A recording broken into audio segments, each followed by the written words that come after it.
We're back to the Neil Haley show. And, oh my goodness gracious, it's just great to have our guests on the line today. We have, again, Robert Carlock and Sam Means. We're going to talk about the Mulligan.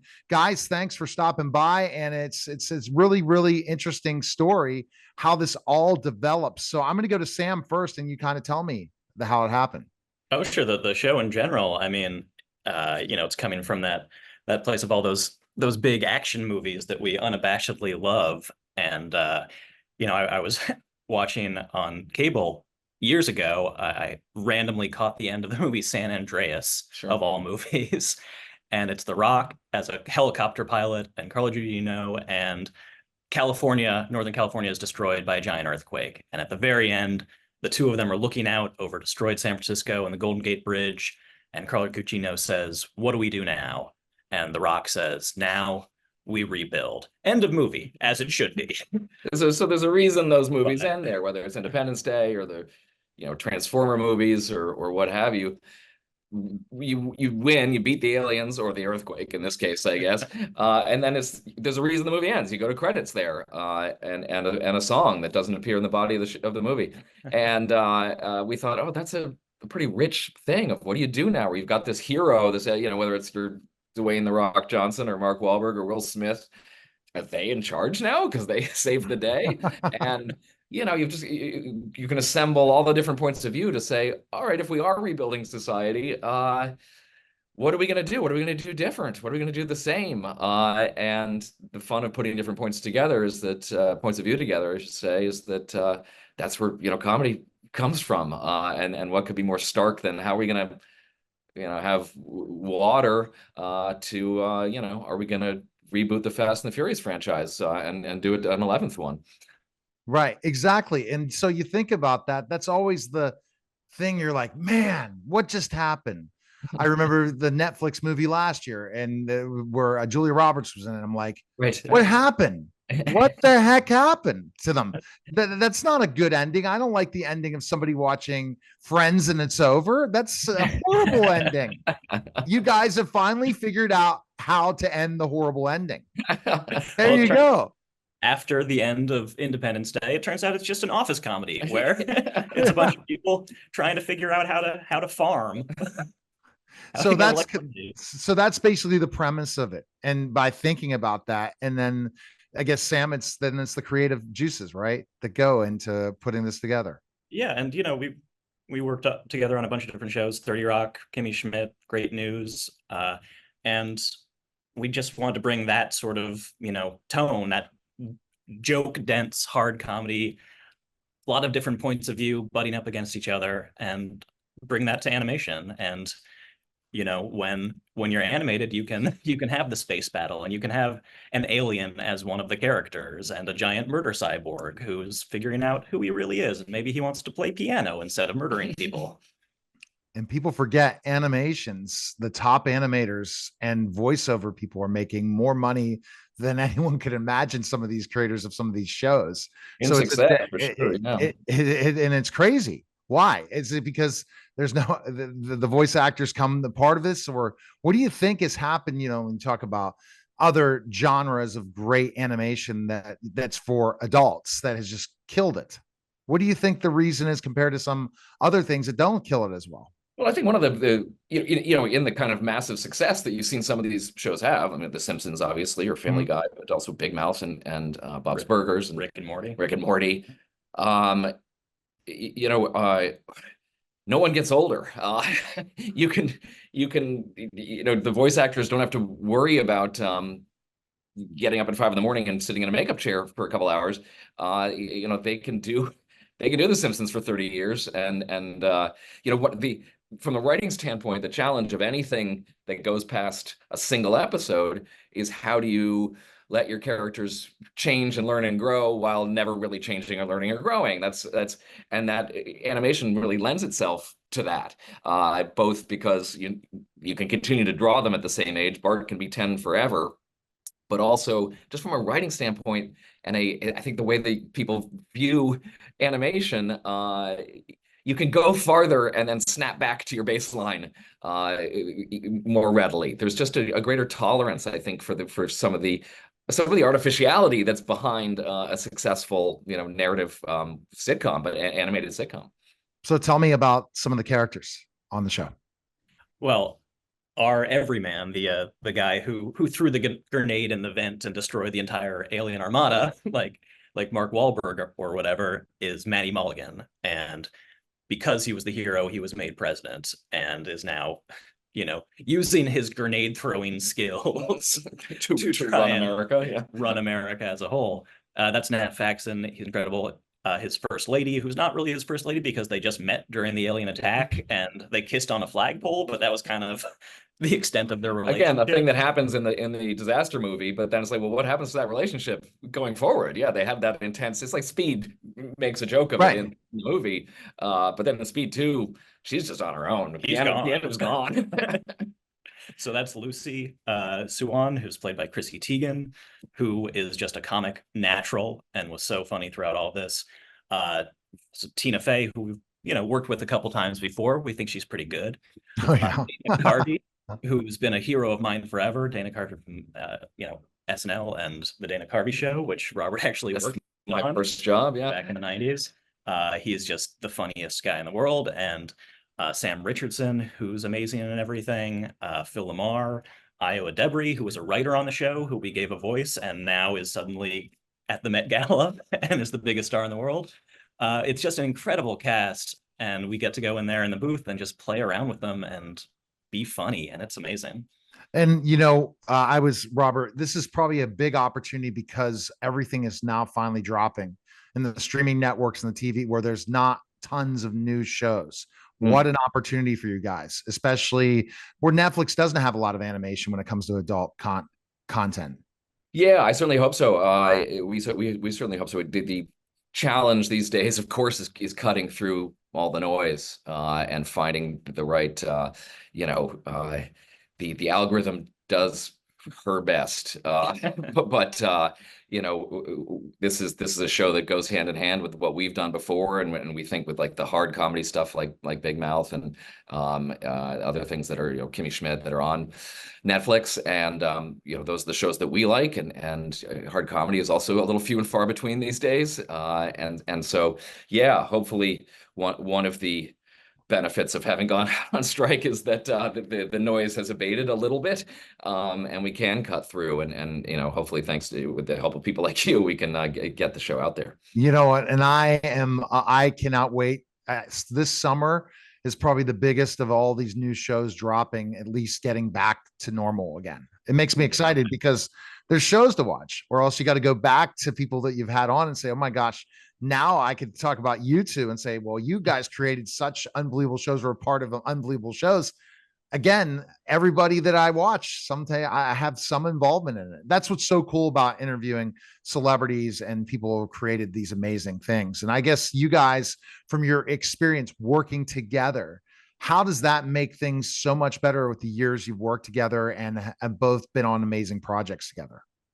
Oh, we definitely have a second hand, but we've been writing basically the same kind of show all our careers, just a lot of jokes basically, and this was a chance to keep doing that. And we've been told really we've been writing animated shows all along. Right. We just made it hard on ourselves because we had to build the sets and make the puppets and now we got to do it for real with getting to draw everything we could possibly imagine. And with Tina, playing her role of not letting us spin off into space. She's always, all right, where's the... Well, we did that literally. Yes, we did. But what's, what her dictum is always kind of like, it has to start in a real place. And so we, and then it can get crazy. And so that aspect of the partnership has always been very helpful. Excuse me. Kevin Sorbo. Oh my word. We almost met, by the way, in Nashville because Firing Squad was there. And I was going to interview you then, but it didn't work out. So I'm so happy. What happened? Well, I don't know. I don't know. It's such a great movie. I can't wait to talk to you about that. But today we're talking about Destination Heaven. But Kevin, you were a model. You're the This Ain't Jim Beam guy. You have done so much in your life. You've been in some great shows. You've been focused lately, or for a while, it seems, on some great Christian stuff that's out there. God ain't dead and whatever. I just love what you're doing. And I love Destination Heaven. And I just want to say, welcome, fellow Norwegian, fellow Midwesterner, to the show. Where are you based out of? Michigan. Okay, I've shot a couple movies. In fact, I did an amazing movie there, and of the 90 plus movies I've shot, and my top 3 is a movie called What If, which I shot in Grand Rapids, and oh my gosh, where was the other location we had that at? Traverse City. Oh yeah, We're yeah. there. I'm in Grand Rapids. Okay, and we shot a movie called What If, and that was my first unabashedly Christian movie. It was directed by Dallas Jenkins, who's doing The Chosen now. It's the same writers that did God's Not Dead. In my book, What If is a far better movie than God's Not Dead, but it shows you how tough it is to get these independent movies out there without strong word of mouth. They just, people don't hear about them. It's frustrating. Yeah. And I have my story of Grand Rapids as well. When I was a former professional wrestler, I defeated Rhino in Grand Rapids, Michigan. That's a superstar, WWE superstar, and AEW and all. I mean, I'm sorry, TNA and all that. So when I days in pro wrestling, so I had some trips out to Grand Rapids and South Bend, Indiana, and all those. Where do you live now? I live in Pittsburgh, but I have an office. My wife's from the South Hills. Oh, really? Okay. Yep. I'm right now in O'Hara Township, and I was in Gibsonia and also Edgewood. There you go. There you go. Yeah, that's a shout out. All right. Well, I'm in Midwestern Minnesota, so Michigan, we're in the Big Ten together, and now we got 4 Pac-10 schools coming next year, and I don't know what's going on with the Big Ten. Yeah, I know. I don't know either. It's kind of crazy. Kind of crazy. But yes, I know Midwesterners are a good breed, I think. So you come from good stock there, Kevin, which is good. I got to give a plug since you brought the Firing Squad. That movie doesn't come out till August, but we're doing promotion on it right now. So I tell people to go to firingsquadfilm.com, firingsquadfilm.com. It's based on a true movie, true story. It's an amazing story. People can go to that website and they can see all the testimonials of people coming out of the theater. So it's very exciting for that one to come out. And it's so good. It is such a great movie. It's Thank you. Fantastic. And you do an amazing job in it. And you do an amazing job in Destination Heaven. And I love that show. I love it. I love that God is there and present, that approachable and funny. Yeah. And I love some of your one-liners in the show. So how did you get involved in the show? Well, I've known the guys PureFlix a long time. I just mentioned What If and God's Not Dead. So I've known them a long time, and they're over that at Great American now. And they approached me and they sent me the script. I think we're the second one they shot or something. They liked it so much they made us the pilot episode, which is kind of an honor. And it's called Home Is Where, and people can see all the Destination Heaven. I think they shot 8 episodes. I hope I'm right. They'll let me know about that. But I know it's airing every Thursday from right now until June 20th, and it's 8 p.m. Eastern time, and that's on Great American PureFlix. So I hope people will check it out. Wow. And what was your experience like? Did you enjoy the whole? Well, it's fun. It was a great script. I play a guy named Daryl. He's got his, he's been down on his luck. He was a photographer. Things didn't work out. There's not a huge backstory on the guy. Maybe he's divorced. I don't know, but he's just sort of taking the streets and giving up on life. And he meets a woman of means that gives him a couple bucks, and he's very sarcastic with the little things she gives me. He goes, "You got a lot of money in there, Oh, you got that beautiful warm coat. That's good for you. I'm just freezing my butt up out here." And puts the guilt trip on her. But as they get to know each other, they learn a lot from each other at the same time. So it's a wonderful little story about give and take, and I think it benefits both these people. Yeah, well, and it's such a great message because we can give money all day long, Exactly. but giving of ourselves is a whole different thing. And that's why, again, it's an important time to really keep up with what's happening, Kevin, for sure. And again, you got to love what Great American PureFlix is doing, right? It's especially when we're seeing all the movies doing well.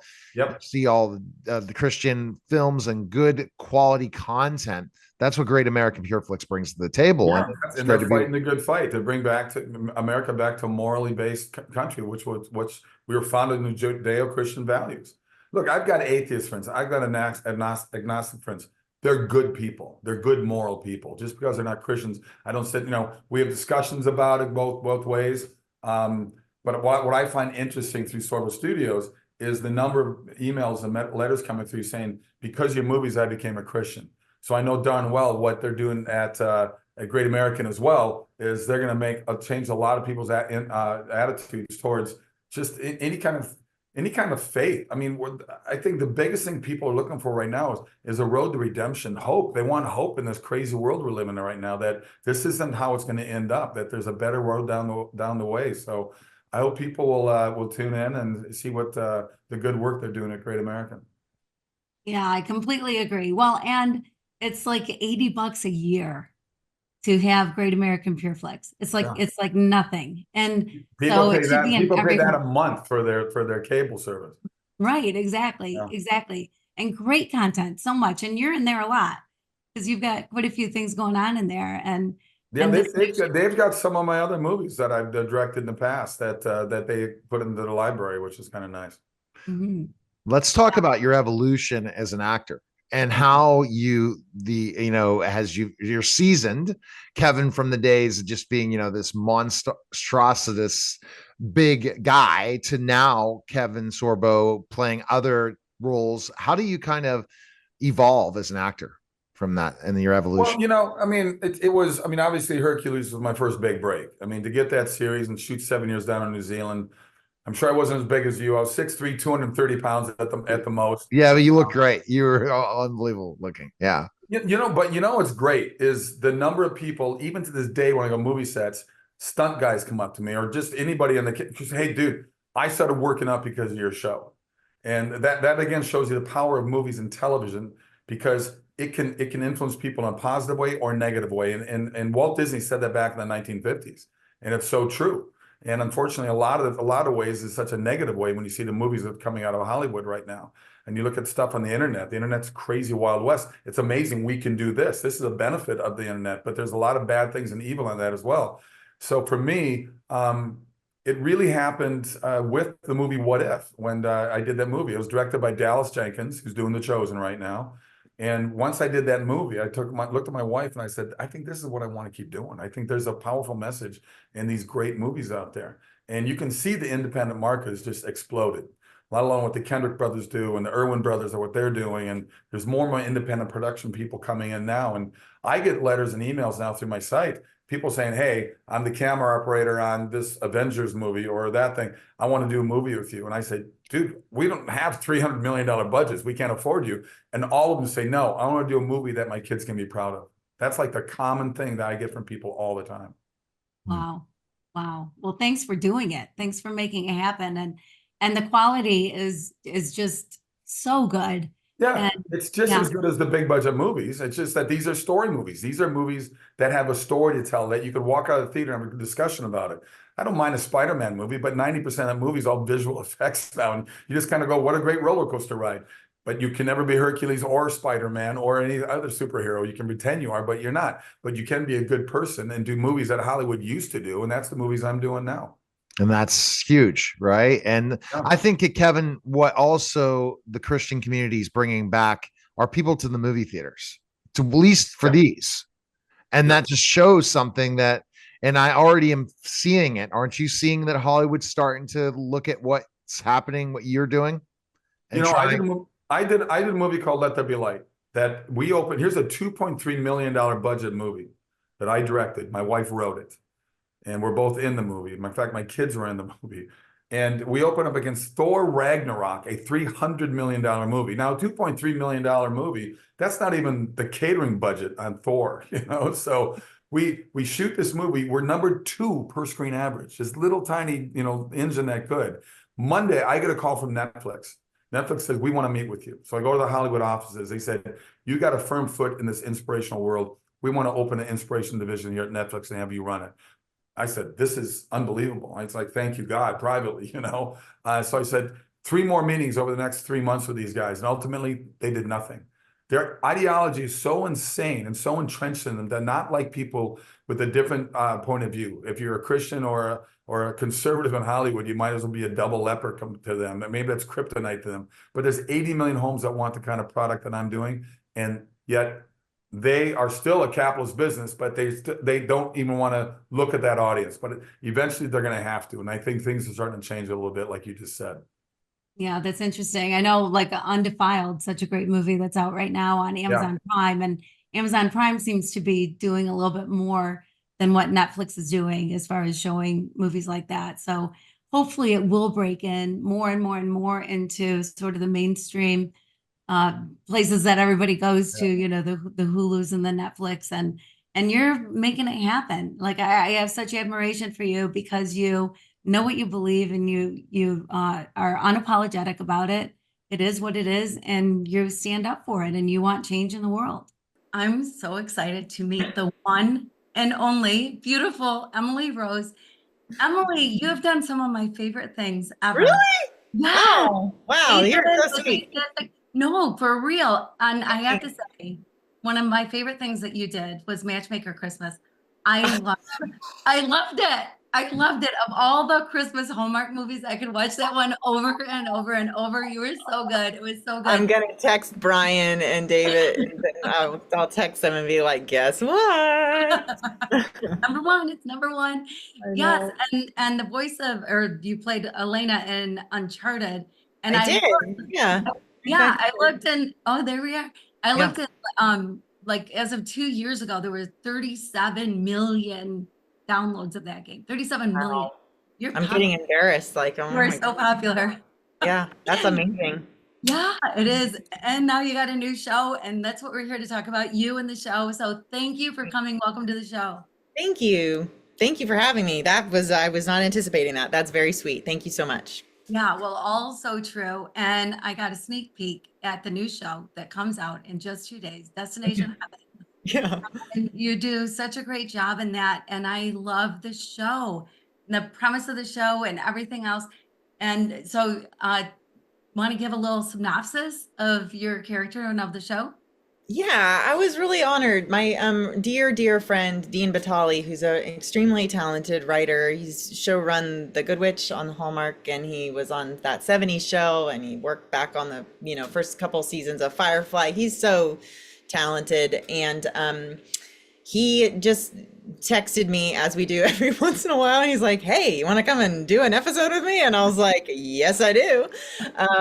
So I was looking at a couple episodes and we were talking about them, and this one stuck out to me and was really neat. And honestly, I don't necessarily, Matchmaker Christmas, I got to do a little bit more. All of those guys at Candlelight are always so sweet to me, and I enjoy joking around with them. So there's a little bit of it in that, but I don't usually get to be as like kind of quirky and funny and bantery, and that's how Dean writes a lot. And so I was just excited to get to work on this with him, and excited about the themes. And what was cool for him that he really wanted was, he said, "I just really want somebody that I know I can have the faith part of these conversations with as we're acting and giving each other notes."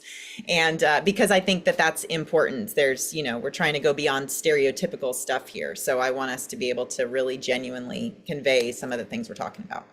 And that's the interesting thing, when you have a good fit and feel with the cast and understand it and feel what the director and producer wants. So important in having a successful show, right? Yeah, 100%. That collaborative, especially when you're, listen, these things, the budgets for them, especially, we're seeing this all across, all of the trades are reporting this, just in our world right now in general. When the budgets on these things get smaller, you really need people cohesively that are going to work well together, that are going to be able to make their day on the practical side, make things look good, do it in as few takes as possible, understand each other. So that shorthand is just a huge blessing in these kind of situations. Yeah, well, and to know people, so important. And I would think it'd be so different when you go into something not knowing anybody and then trying to feel for everybody. It's got to take some time. But God is funny. I have to say, I like it. I like that banter that you talked about is so fun and so relaxed. Thinking, it just makes you feel like God is so approachable, which is very approachable. But to kind of see it in the flesh played out the way it's played out. But God is funny. You're funny in the show, and God is funny in the show. Yeah, Harry does he's got that wonderful blend of weightiness where you respect him, that warmth in his candor and who he is, but yet that he has this lovely, like, there's something always going on. Like he's all knowing, and it was a joy to play across from him. That was a total bonus for me. And you can tell that chemistry, right? When you Mm. start doing the reads. That is, Yeah. in your acting career, I'm sure you could tell one's there, this isn't really going to hit it off well. And there was this chemistry, right? Yeah, yeah. And it's always intimidating walking in on these kind of one-off episode situations for any director when they're guest directing, or any guest star when they're coming in. You're like, okay, you've got 7 days to kind of create these relationships. What's so great though about this situation with him playing God is that there is that natural anxiety, or oh my gosh, where did I just was praying and here I am, so you can play that a little bit. But yeah, to move through. Dean kept saying to me, he's like, it's just so important that as we do this, because these conversations, they're longer conversations and they're longer scenes than maybe normal, and you're going to need to like move through and clip through them. So our director, Nate, was incredible, and it was just a really good group. Yeah, well, and I love the theme of this particular episode, the one that you star in, and that you can give all the money you want to give, which is great. There Yeah. are plenty of people that need help with money, but it goes beyond money and Yeah. giving of yourself. And so, how did you like see that? Was that just probably something you already knew? Is it something you apply in your own life? I mean, you're busy, you're a mom of Yeah. 3 kids, 3 Yeah. little ones, and Yeah. I mean, that's what I love about this platform. It's like we're able to kind of have these, you call them like the second half of the conversation. There's generic sort of family, faith-based, like, let me introduce you to this potential way of living life. But this series is a little deeper. It's saying, okay, this is how you live your life. This is the kind of person that you say you are. This is the way that you decide, and these standards by which you have this relationship with God. But what's spiritual formation look like? Like, what does that look like in a different season of your life even? It's one thing to be in Los Angeles and be a social justice person and be involved in this mission trip and blah, blah, blah, and, be looking for your husband and what's God's will for my life and what dream, and there's a different season of life when you're a mom and a wife, and all of a sudden coming up to a homeless person on a exit ramp with 3 kids in the back of the car. How do I show my children generosity? How do I do that in a safe and wise way? And how am I obedient to what the Lord's calling me to do? Like when the rubber meets the road, how do all those things integrate? And so to me, I was like, wow, this is a nice, refreshing, deeper conversation we're having here,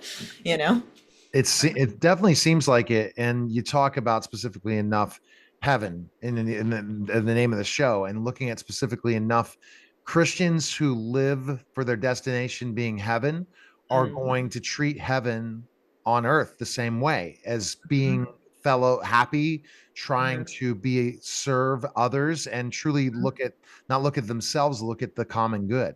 And I think that's a key component of Christians that are going to get more people to heaven, is to live heaven on earth. Yeah, right. Seek first his kingdom and his righteousness, and all these things will be added, versus like this sort of me-centric, self-centric, what's God called me to do? What is my calling? What is my, it's like, that's what I really feel like God's been really teaching me in this season of life, in my spiritual formation and journey, is like stripping it all away, which sounds so Sunday school and like we've heard it our whole lives. But, I'm like literally on the John Deere in the front yard the last few days, or weed whacking, and hearing these things, right, as I'm listening, and like listening to the spiritual formation book, going like, oh my gosh, I get it, Lord. I understand. Like, strip it all the way to be like you, to be on this holiness journey individually helps what we do as a body and as a church. And when the church and community and faith community choose to do that as a community, it helps us on our individual sanctification, and it's all interrelated. It really is, and that's kind of like deep, heady heart stuff, but I'm just thrilled to be able to, be able to be experiencing it in my own journey, and then to be able to talk about it. Yeah, well, it's reality. I mean, it's worth repeating. It might sound like Sunday school stuff or whatever, but it is worth hearing again and reminding everybody. And that's what the Lord did. He showed up on the scene and dispelled everything that we thought we had figured out. And it was figured out for a good reason, for a good season of history. But Yeah. then he just completely said, okay, we're rewriting this. We're doing a whole new update. We're coming in, and everything that you think is not. And if you surrender to me, I'm going to tell you the new way to do things. I am that way, and follow me, listen to my voice. I'll say, this is the way, walk in it. And that's where the real experience of relationship with him comes, and that fulfillment comes. Anyway, And it's about that conversation, right? yeah, That if you don't have that conversation, then you can't have that direction. yes, And other people, God speaks through other people, but also God speaks to to people. So Yeah. you have to really be open to it in so many Yes. ways. And I think this show tells you that in a way, right? yes, yeah. And I, like you guys were saying, I really love that that reality that he puts in that scene work of, like, he wants to have this conversation. He's always been about relationship. Yes, it's let's take off our shoes. You're standing on holy ground, and there's reverence there, but he's also going to pop into your life, and he wants to have a conversation with you. So if he's calling you to come out of your comfort zone on something you've been doing your whole life, and he's literally asking, and you can feel that, like, probably best to move into that direction. Yeah, absolutely. Well, and it's easy to talk to God sometimes and harder to listen. Harder Yeah. to take time to listen, because you got to kind of be still and listen. But And how you see that with that character, right? You see her Right. going, and I figured out, and I already know, and I've got this whole thing figured out. You're right. Yeah, exactly. It's interesting that whole interaction with Mhm. God is so interesting, because it's casual, yet there's a reverence there, and it's just done so well. And I don't know how I'd react. And so it's interesting to see your character react to that situation, all of a sudden be whisked away and in a room with God. Mhm, Yeah, mhm. no doubt. And I guess, what are you hoping the viewers get from this? What are your hopes, Emily, for me, especially this episode? Yeah, I mean, honestly, my hopes are kind of just in a broader sense in general for faith and family media. I know what it feels like as a mom and as a parent, and wanting to have these conversations and not just fire hose my kids with information, wanting to ask questions. And I just really hope for this series and for this network that it becomes a place that's like a little campfire spot, where it's like we're all listening to this story and we can all have these conversations just like we're having right now. Asking your kids, oh my goodness, well, what would you do if we did, what should we do, and what can we do? And do you ever feel like God kind of talks to you like that? What would you do if, it's just a place to ask questions and to continue that conversation on the way with our children and with each other. The places he's been, from modeling to acting to political life, race car driving. We got to talk about that. Antonio Sabato Jr., welcome to the show, man. And you know what? It's so crazy how, we in this media world, how I connect with people. Antonio, it was just basically you were going on tour in Australia, and I knew the guy who ran the speaking tour, and we met. It's crazy how these things work. That's right. That's right. Small world, small business.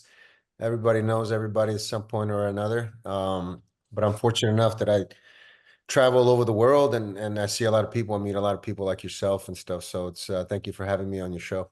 Absolutely. All right, Greg, let's That's go with some cool. questions. Antonio, how did you get involved in the entertainment industry to begin with?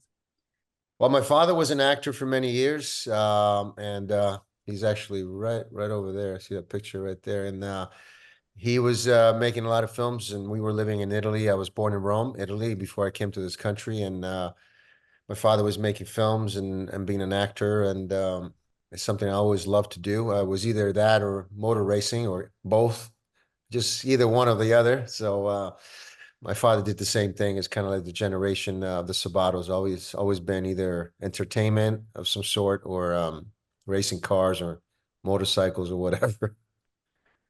Wow. And in that process, why car racing is another thing. What was Oh, the- well, the- car racing is like, in the States, you have baseball and football and basketball and sports you grew up watching and really loving. and car racing was for me. You know, I have always followed Formula One, any type of racing really since I was a little boy. I collected cars. I raced in go-karts.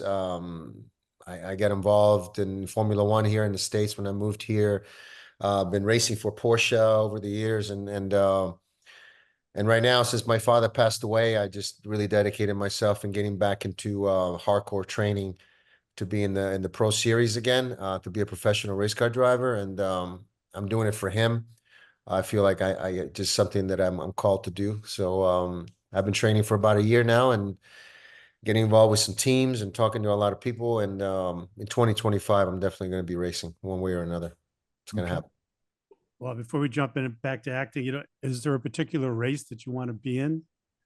Oh, there's several actually. I was able to race at Indianapolis, which was one of my goals several times. And I raced to Laguna Seca several times. I also raced the California Speedway several times and tested race cars all over Mid-Ohio. I want to go to Sebring. I definitely want to race the 24-hour Le Mans at one point or another. I would love to race for Porsche in Monaco. Definitely that will be dedicated to my dad. But I've been simulating, using a simulator for about a year. Mostly all the tracks around the world. So I'm pretty much simulator ready for any tracks, and physically ready too.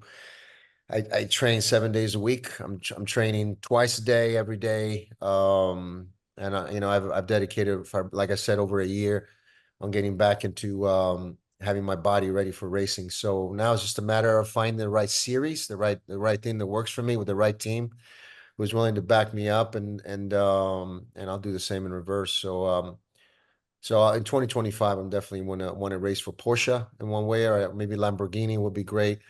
There's a lot of series in America, North America, also in Europe. I would love to race in Monza or Imola or any of the European tracks, Silverstone, obviously. The list goes on and on.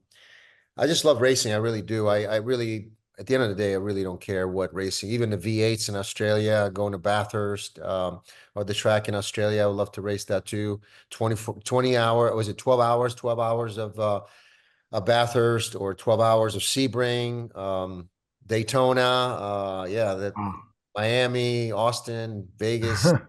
Yeah. It's definitely sounds like a passion. And what's the Yeah. need for speed? We've talked to professional race car drivers, Greg and I, and we learn Yeah. about it, but what is it? It's not the speed, it's a sport. It's really the whole sport that goes with finishing a race, and being able to finish in the points, and working together with the entire team, the setup of the car, driving the car at full potential, knowing the car in and out, working with the engineering, the products, the type of car, the type of products that are associated with that car, the engines, obviously the factory, the chassis, the aerodynamics, the brakes, everything to me is so fascinating. And then when I relate that information, I'm very much a driver that it's very I can really speak my mind, and I'm very easy to understand. So for an engineer point of view, it's really exciting to work with somebody like me, because I can refer and I can relate the information back to my team in a way that is very understandable. Because you can be a great race car driver, but if you can't make the car better and you can't relate to different tracks and different setups and weather, everything, comes to play, then you can't really finish a race. And if you can't finish a race, you can, have points and actually, do what you're supposed to do for your team. So for me, as a race car driver, I'm very much, especially now at my age, been racing in the world for a long time. So I'm very much educational kind of type of driver, where I can really relate all that information and make the car better. So I'm a really good test driver. I'm a really good race car driver overall. And each lap, I'm very much a guy that pushes to the limit as far as cars and different. I've drove and tested different cars, and different setups, different engine horsepower and torque, and front wheel drive, rear, all wheel drive, in the rain, in the ice, in the snow. I've raced all kinds of stuff and tested. So I'm very much a driver that has a lot of information, and I really relate that very well to my team. Wow, you're super passionate about it, that's for sure. So Yeah, let me yeah. ask you, do you even enjoy acting or modeling anymore? Well, when it comes down to racing and you put me in a car, there's nothing else. But also, finishing a movie like Grace by Night, the movie that comes out this summer that I had the pleasure of producing and being in it. When I was working on that film several years ago, it was the same kind of mindset. You're doing something you're so passionate about, you're in the zone. It's not even work anymore. It's kind of like every day goes by. You're being so involved in that product. So I can relate to that. And both racing and acting is very similar like that. When I'm in the zone and I'm doing something that I really love, and being around people that love it just as much, it's a team effort. It's the same thing. When we're doing a movie and producing a film, it was like being a team owner of a team, and working together with all the elements that make a film good. And so the same thing with racing as well. But with racing is also physical, and I want to give I'm in my 50s right now, so I want to give a really good 10 to 20 years right now to motor racing, and give it all I got. Physically, I know I can do it, so that's not even a question. So I'm just gonna give it my all and see what happens. When you talk about specifically enough producing, that's your baby, right? Is that your first movie you've produced, or that it's your movie, or have you done others? It's the first good one that I produced that I'm really proud of. That it's just really a well put together film from A to Z. It's one of those films that, as an actor, you want to be part of, because the way it was shot, the story, the acting, the performance from everybody, the music, the way it was edited, it's really a film that I'm so proud of, and really a good film. And it's really hard to make good films. It's not up to just an actor. It's up to the whole team and how it comes out and put together. And when it comes out, there's just a lot of things that really make a film good. And this one has everyththing good. So I've done a lot of films. I've done over 100 whatever productions, and this is a film that it checks everything, and it's close to as perfect as we could possibly make it. So to be that good, and not only me speaking, it's the awards that we've been winning, the nominations that we've gotten, the reception from people that have seen the film, the distribution company that just came on board. Yeah, just everything is telling me that what I saw, what I know that I'm part of, is a really good film. Cool. When you were acting, who were some of the favorite actors that you enjoyed working with? Well, I worked with, from Heather Locklear to Robert Wagner is another one, a class act, just one of the last of the Mohicans. It's just a legend. Working with my father was great. Several times I worked with him. I just love working with Michael Ironside, Eric Roberts. The list goes on. Just people that I just sat around and talk stories about movies that they've made and situations, directors that they work with, and how was it working with this actor and such and such and such. So I've met a lot of people. I met people from De Niro to from athletes to Sugar Ray Leonard, one of my favorite boxers, and Michael Schumacher, 7-time world champion, F1 driver, so many other drivers. So this business, and from the athlete part of it, the racing also, and acting have really introduced me to a lot of amazing legends, from Chuck Norris to, I even worked with Bruce Lee's daughter. I've met presidents, vice presidents. I've met people from all over, and you just learn a lot from human beings and what they've done and the amazing things that they have been able to do, and win races or win awards, or working with William Friedkin, who did, he directed The Exorcist and French Connection. He passed away several years ago, and God bless him. And work with people like that and so many others. I mean, the list is long. I am just fascinated by the fact that, one, I'm still in it, still doing what I love to do. And also just the fascinating life that I've had, and the people that I've encountered and worked with, and it's been incredible. I've been truly blessed. I think now more than ever, because you want to create your own stuff, be a producer, have your own things. It's important because there's content needed now because of the strike, because of what's gone through. There's a huge opportunity for creators right now, isn't there?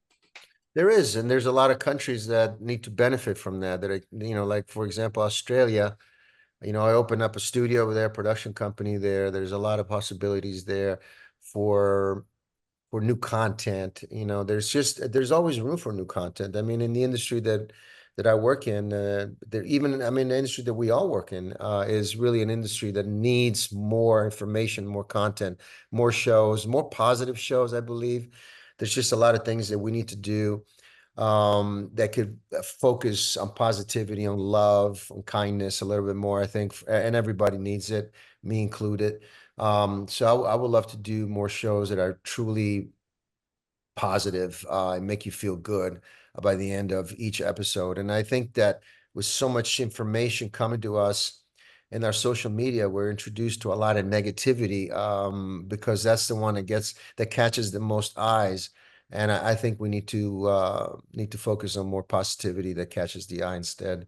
Yeah. So I've noticed, over the years, you've been very involved in politics. Let's Yeah. talk about that a little bit. How's that been for you personally? Well, your career? I was in politics because I wanted to find out for myself how it really works, how the whole system really works for both parties. And now I'm an independent. I don't take sides with either party. I decide when it's time for me to vote to decide who I'm voting for, but I'm not, both parties are wrong, both parties are right. But at the end of the day, they're all working for the money. They're all working for the dollar. And there's only a few individuals who actually care. Because, being a politician, or at least the politicians that I wanted to become, was a citizen who really cared about the neighbors, the environment, the neighbor, the country, the flag, the military, things that really, that I'm really, just really 100% for in my core of who I am is really, in this country which I love so dearly. So for me, it was like, let's learn as much as we can. Let's get in, let's see how it works. And I was just, I knew it was bad, but I didn't think it was going to be as bad as the things that I saw and how the whole system works. The government, unfortunately, and this goes from any government, even the Italian government is just even as bad, but they don't care about the American people. Both parties don't care about the citizens. They don't care about their neighborhoods. They really don't care. All they care about is themselves. So you see more politicians becoming millionaires, by the way they regulate the stock market and the way they regulate the political laws that go into play to structure in a way that they win when the market closes, because it's all about money. And politicians control the market. They control the country on their policies, and they're also controlled by other people who are bigger than all of them, who decide what goes into play so they can benefit for themselves. And the American people who pay everything from both parties, taxes, and it goes back in the country, supposedly, are the bank. And the politicians are using the people to get bigger and more powerful, while the American people are getting weaker and more poor. So anyway, I've learned my lesson. I really know what I need to do as an American citizen. Just, obviously be the best I can be for my country, but also focus on myself, my family, be a better human being. And that's how I can give back to my nation. But to fight for political office and then to at the end of everything, you win your seat, you go to Washington, you become a congressman or whatever, and then you're owned by the people who actually pay you a lot of money, not by the people that actually voted for you, but by few folks who are very, very wealthy, and they control everything. And so it's just an unfortunate thing. I tell to everyone, how do we fix it? Well, the best way to fix it is to be a really good American citizen and make the right choices for you and showcase that to your neighbors. And hopefully everybody kind of just sees that and works on something like that. You showcase the way you live and put God first, put things and make you a better human being. And that's all you can do. But, yeah, and definitely sound like a politician in your answer too. So, but I understand exactly what you're talking about. Is before I interviewed former Congressman Jason Altmaier, and Jason's out living in Florida now, and he flat out said he was a Democrat that was in the center, and he said he could not run for Congress again because it's either you have to be far, far right or far, far left, or you're not going to get the base at all. Yeah. And even if you want to make changes and work across the aisle, that's not what they want. It's the system is about chaos and seeing what's happening. And so if you choose that, you choose a lot of negativity. And I think that you're not looking for negativity, Antonio. Well, anytime you go in the limelight, anytime you speak your mind about political stuff, you're going to be ridiculed. You're going to be, you're going to have people are going to like you and people are going to hate you. And so you got to have a strong core, but you got to have a strong core. I wouldn't have made it this far if I didn't have a strong core and really care about what God thinks about me and what my family and my close team thinks about me. Everything else does not matter because I know I'm a good person and I know I work hard. And, but like I said, when you talk about political stuff, especially nowadays, which is crazy to me that you can't even have conversations about things that are related to the political world, because if you disagree or they disagree with you, it just goes nowhere. And there's no room for conversations anymore. People don't want to hear it. So the best thing I could do, because you can't really change people's minds, and just live the best you can, give back to the community, and be a good role model, good human being. That's all I can do. That's more than enough, because I think that showcases more my life and what I want to do. And also, I have more fun racing and making movies than the political stuff anyways. All right. Okay. Greg, what other questions do you have for Antonio? Had the German Shepherd muter on. There we go. Okay. Do you have any other plans for producing any more films in the? Oh yeah, I would love to. There's a lot of scripts that I own, a lot of scripts that I've read through people that I know that I would love to make. Where do I start? There's all kinds of, from dramas to romantic comedies to action-driven projects and TV shows. I read there's a lot of good stuff, and which I'm really happy about, because after Grace by Night, which is opening this summer, I want to continue making, there's nothing better than working on projects that are really well made and well written. It's like the same thing for musicians, or if you're an athlete racing with the best team, you just want to keep winning. You're working with people that are just as professional as you. So I want to keep that going. And so my next film will be something just as good or better than Grace by Night, which is going to be it's going to be very difficult to do. But those are the goals. Those are the things I want to do. And in the process of that, I want to focus on racing as well, and try to do. I mean, I'm a busy guy no matter what. I really don't get a lot of sleep. So for me, it's the busier I can be, the better, and having my family there with me, even better. So that's the goal. You're definitely running in so many directions. Remind me of me in a way. And if you knew Greg's schedule, oh man, he's up a lot. You probably could be both up at the same time if you were in California or wherever. But that's the thing of leadership. Once you are given responsibility, it's your job to work as hard as you can with that responsibility. And with your brand as a celebrity, your brand as the ability, because you've done well in your career, to make a difference and get other people work, and entrepreneurship in general. That's what it is. And people don't understand that. The more successful you are, the harder you work. It's, if you want to keep. Also, you got to put it out there. I think it's important to team up with people, because you don't know who you're going to meet. You don't know who, where we talk right now, for example, you never know who's going to listen to us talking about, and ideas come up. So I'm always involved in creating new ideas, new projects, new reality shows, new ventures, new products that we can sell. Just if you don't talk about it and you don't throw it out there to people, you'll never know. And so for me, is always put myself on the line.